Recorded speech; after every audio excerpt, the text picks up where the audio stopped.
مرحبا. اليوم سأستخدم العربية الفصحى فقط في هذا الفيديو. أريد أن أتحدث إليكم عن كيف ولماذا درست اللغة العربية. أولا، أنا كرواتي وفي بلدي من المستحيل أن أدرس اللغة العربية في أي كلية. إذن لماذا أردت أن أدرس اللغة العربية؟ كانت رغبتي أن أدرس اللغة وأشتغل كالمترجم، لأن في بلدي لا يوجد الكثير من الناس يتكلمون اللغة، فقررت أن أدرسها في بلد مجاور بوسنة وهرسك.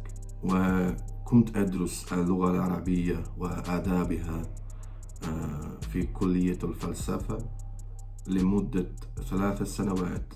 لقد كنت الطالب الوحيد غير مسلم في القسم الجامعي، ولكن لم يكن هذا مشكلة بالنسبة لي.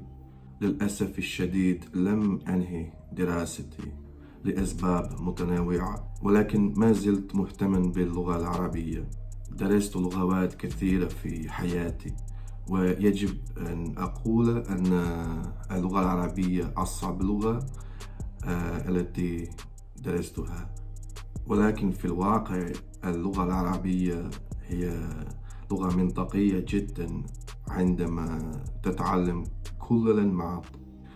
بعد رجوعي في بلدي كرواتيا في عام 2009 قررت الاستمرار في تحسين اللغة، فكنت أشاهد العديد من القنوات العربية لكي لا أنسي اللغة، وأقرأ جرائد عربية أحيانا.